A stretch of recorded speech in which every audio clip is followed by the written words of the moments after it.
Ever heard someone crack their knuckles and thought, what in the world was that? You're not alone. It's a sound that has puzzled many for generations. It's a sound that's both familiar and a little mysterious. Some people can't get enough of it, while others wish it would just stop. Some people find it satisfying, others find it cringeworthy. It's a divisive topic, but one thing's for sure, it's intriguing. But why does it happen? What causes that unmistakable pop? Get ready to explore the science behind this strange phenomenon. We'll delve into the mechanics of joints and the role of gases. It's time to crack the case, pun intended, of why knuckles crack. We'll look at the theories and the research that has been done. Let's embark on a journey into the fascinating world of joints, gases, and maybe even some bubble wrap. The science is more complex than you might think. By the end of this, you'll be a certified knuckle-cracking know-it-all. You'll understand the mechanics and the myths. You might even impress your friends with your newfound knowledge. Imagine being the go-to person for all things knuckle cracking. And who knows, you might even start cracking your own knuckles just for the scientific thrill of it. It's a fun way to engage with science. But remember, knowledge is power. Understanding the science behind everyday phenomena can be incredibly empowering.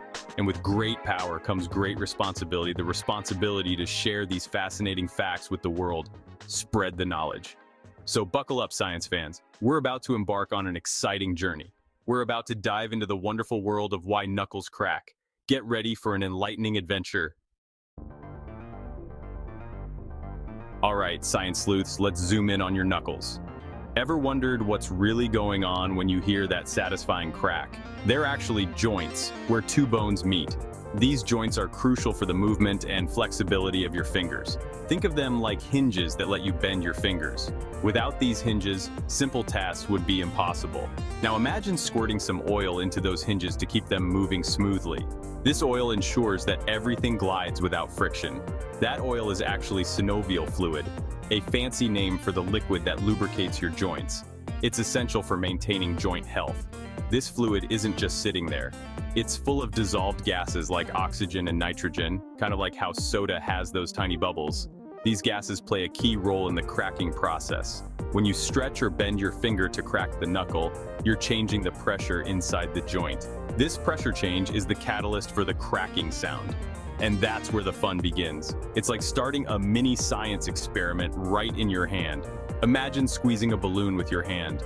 The air inside has to go somewhere, right? This is similar to what happens in your joints. The same thing happens in your joint, but instead of the balloon popping, those gases form a little bubble and pop. This is the source of that familiar cracking sound. That's the cracking sound you hear. It's a fascinating interplay of biology and physics. Here's the funny part, that cracking sound, which might make you think of snapping bones, is totally harmless. It's just those gas bubbles doing their thing. Think of it like popping bubble wrap. It might sound a bit destructive, but it's just air moving around. Now, some folks might say their knuckles feel loose after cracking. That's because when the bubble forms, it actually stretches the joint capsule a little bit. That stretching can temporarily increase the joint's range of motion, making it feel looser. But don't go overboard. While an occasional crack is no biggie, constantly cracking your knuckles won't turn you into a stretchy superhero. In fact, some studies suggest that habitual knuckle cracking might actually weaken your grip strength over time. So everything in moderation, right? Remember that analogy about bubble wrap? It's surprisingly accurate. Just like each bubble in that addictive packaging material, the gas bubbles in your joints take a little time to reform after they pop. That's why you can't crack the same knuckle twice in a row. You have to wait for those gases to dissolve back into the synovial fluid, just like waiting for a deflated bubble to magically reinflate. Think of it like a bubble wrap symphony. Each pop is a tiny musical note and your fingers are the instruments. You can't play the same note twice in a row without waiting for the instrument to reset. But once those bubbles are back in action, get ready for another round of popping percussion. Section 5. Cavitation. It's all about the bubbles. All right, time for a little more science, but don't worry, it's still pretty cool. We're diving into the fascinating world of cavitation. The process of those gas bubbles forming and popping inside your joints has a fancy name: cavitation. It's a phenomenon that occurs when changes in pressure within the joint cause gases dissolved in the synovial fluid to form bubbles. It's not just limited to knuckles either. You can experience cavitation in various joints throughout your body, like your wrists, knees, and even your spine. Cavitation can happen in other parts of your body and even in nature. It's a universal process that occurs wherever there are rapid changes in pressure. For example, cavitation is what gives snapping shrimp their signature sound. These tiny marine creatures have harnessed the power of cavitation for survival. These tiny creatures have a specially adapted claw that they can snap shut with incredible speed. This rapid movement creates a high-pressure bubble. When they do, it creates a cavitation bubble that collapses with a loud pop, stunning their prey. This is a perfect example of nature using physics in an extraordinary way. Talk about a sonic weapon. The snapping shrimp's claw is a natural marvel, demonstrating the power of cavitation in the animal kingdom. Cavitation is also used in some pretty high-tech applications like ultrasonic cleaning. This technology takes advantage of cavitation to achieve remarkable results.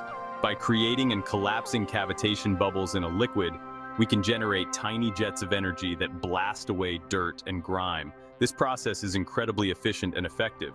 It's like a microscopic power washer for your jewelry or even surgical instruments.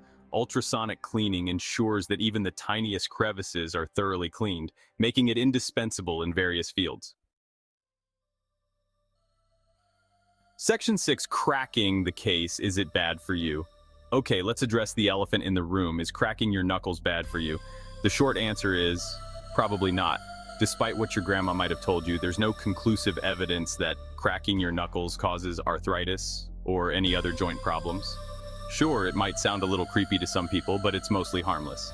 However, if you feel any pain while cracking your knuckles, or if your joints are frequently swollen or stiff, it's always a good idea to check with your doctor. It's better to be safe than sorry. Section 7, cracking champions and cracking failures. Here's a fun fact. Not everyone can crack their knuckles.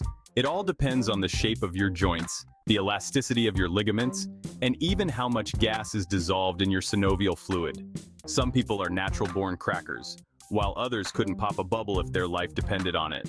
There's no right or wrong answer here. It's just part of what makes you unique. So next time you see someone effortlessly cracking their knuckles, don't be jealous. And if you're one of the lucky ones who can summon a symphony of pops, embrace your inner bubble wrap maestro. Section 8, the knuckle cracking conclusion. So there you have it. The mystery of why knuckles crack, solved. We've journeyed from the depths of your joints to the wonders of cavitation, and maybe even learned a thing or two about bubble wrap along the way. Remember, that popping sound is just gas bubbles forming and collapsing in your synovial fluid. It's a harmless and surprisingly common phenomenon that's more about physics than breaking bones. Now go forth and share your newfound knowledge. Impress your friends, dazzle your family, and maybe even inspire a future scientist or two. After all, science is all around us, even in the simple act of cracking a knuckle.